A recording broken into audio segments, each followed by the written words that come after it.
এখানে দেখুন গ্রেটার নিয়েছি, গ্রেটারের সাহায্যে টমেটো গ্রেট করে নিব। ফোড়ন হয়ে গেছে, খুব সুন্দর একটা গন্ধ বেরিয়ে আসছে। নমস্কার বন্ধুরা, আপনারা কেমন আছেন? আশা করছি সবাই খুব ভালো আছেন, আমিও ভালো আছি।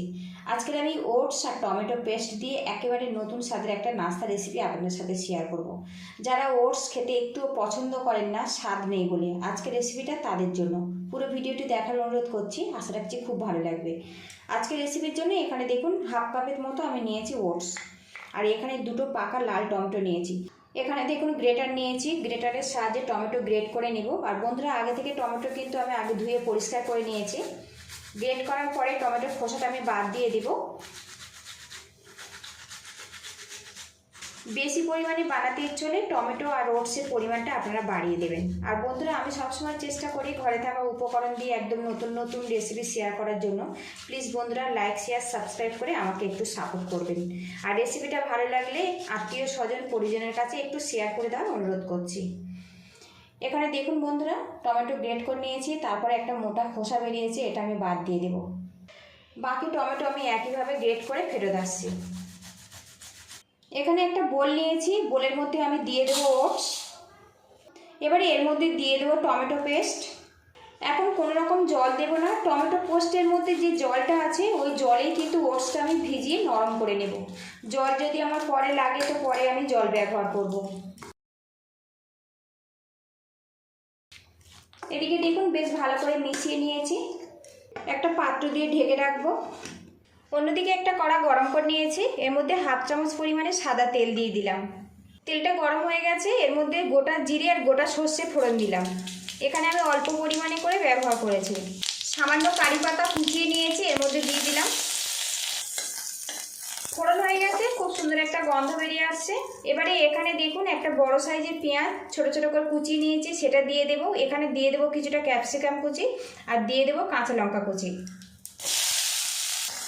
কিছুক্ষণ নাড়াচাড়া করে একটু ভাজা ভাজা করে নেব।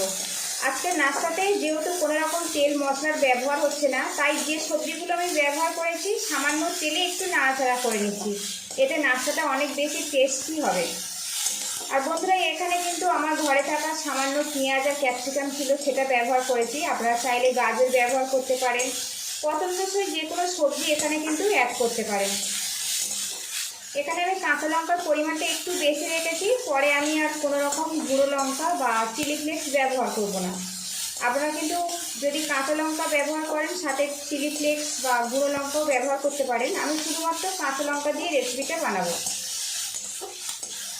খুব কিন্তু বেশি ভাজার দরকার নেই, জাস্ট কাঁচা গন্ধটা চলে যাবে সেই মতো এটা রেডি করে নিতে হবে।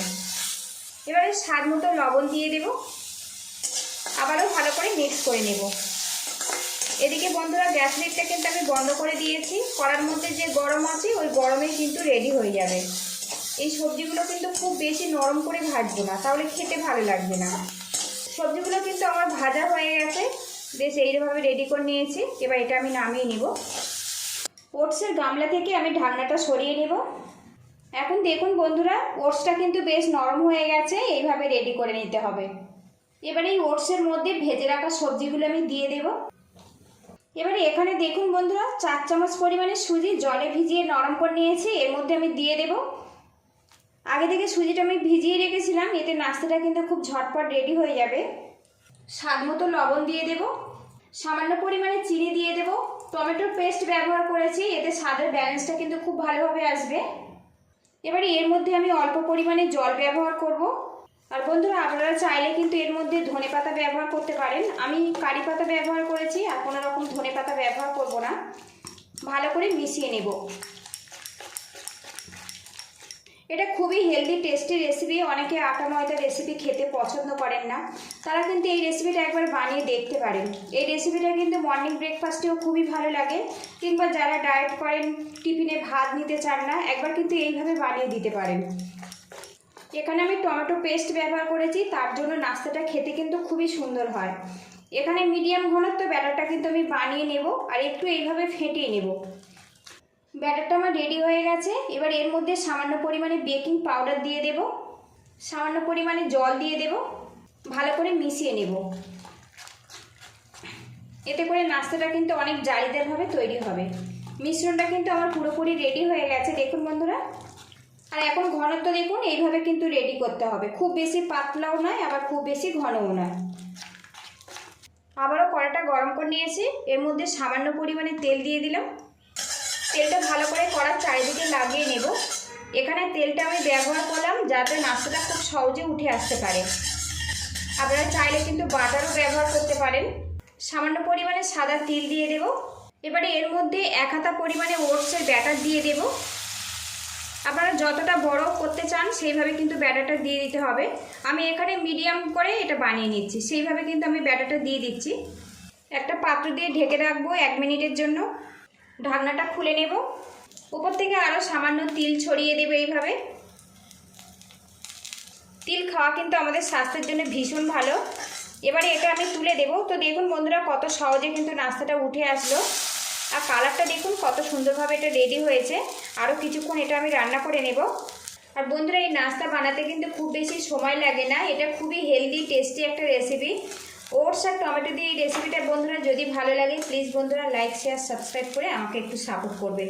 আর রেসিপিটা ভালো লাগলে অনেক অনেক শেয়ার করে দেওয়ার অনুরোধ করছি। আবার এটা উল্টে দেব। তো দেখুন বন্ধুরা টমেটো পেস্ট দেওয়ার জন্য কালারটা কিন্তু খুব সুন্দর এসছে। আর এটা কিন্তু খুবই টেস্টি একটা নাস্তা। 1 থেকে 2 বার উল্টে পাল্টে একটু ফ্রাই করে নেব, এটা খেতে ভালো লাগবে। এখানে আমি সামান্য পরিমাণে তেল দিয়ে নাস্তাটা কিন্তু একটু উল্টে পাল্টে সেঁকে নিলাম। আপনারা চাইলে কিন্তু আরেকটু বেশি তেল দিয়ে একটু ফ্রাই করে নিতে পারেন। আর যদি না তেল খেতে পছন্দ করেন তো আমার মতো অল্প তেল দিয়ে এইভাবে রেডি করে নেবেন। এদিকে দেখুন বন্ধুরা নাস্তাটা কিন্তু আমার রেডি হয়ে গেছে, হালকা হালকা ব্রাউন কালার চলে এসছে। এইভাবে রেডি করে নিয়েছি, এবার এটা আমি তুলে নিলাম। তো বন্ধুরা লুকিংটা দেখুন কত সুন্দরভাবে রেডি হয়েছে। ওটসে কোনো রকম স্বাদ নেই বলে যারা খেতে একটু পছন্দ করেন না, একবার কিন্তু আমার মতো এইভাবে বানিয়ে দেখতে পারেন। বাড়িতে বানালে অবশ্যই কিন্তু কমেন্ট বক্সে জানাবেন। কড়াইয়ের মধ্যে আরও সামান্য পরিমাণে তেল দিয়ে দিলাম, সামান্য সাদা তিল দিয়ে দিলাম, আবারও দিয়ে দেবো ওটসের ব্যাটার। সবগুলো এইভাবে বানিয়ে তারপরে আপনাদের সঙ্গে দেখা করছি। ওটস আর টমেটো দিয়ে কিন্তু দুর্দান্ত স্বাদের সকাল বিকালের নাস্তা কিন্তু বন্ধুরা আমার রেডি হয়ে গেছে। আর লুকিংটা দেখুন এখন কত সুন্দরভাবে রেডি হয়েছে। যারা ওটস খেতে একটু পছন্দ করেন না একবার কিন্তু এইভাবে বানিয়ে দেখতে পারেন। আর বন্ধুরা ওটস টমেটোর এই নাস্তাটা আমি এখানে টক দই নিয়েছি, টক দইয়ের সাথে ব্রেকফাস্টে পরিবেশন করব। পুরো ভিডিওটির সঙ্গে থাকার জন্য অসংখ্য ধন্যবাদ। ভালো থাকবেন, সুস্থ থাকবেন, দেখা হবে নেক্সট ভিডিওতে। তো বন্ধুরা এটা এতটাই সুস্বাদু, তো একবার বানিয়ে খাওয়ার অনুরোধ করছি। আর এটা কিন্তু ঠান্ডা হয়ে যাওয়ার পরে একদম নরম তুলতুলে থাকবে। ছোট বাচ্চা থেকে বড় সবাই কিন্তু এটা খেতে পারবে, খুবই স্বাস্থ্যকর হেলদি একটা রেসিপি। তো আপনাদেরকে দেখাই একটা ভেঙে কতটা সুন্দরভাবে তৈরি হয়েছে। দেখুন টমেটো দেওয়ার জন্য ভিতরটা কিন্তু বেশ একদম লাল লাল কালার চলে এসছে। আর এর স্বাদটা কিন্তু খুবই টেস্টি।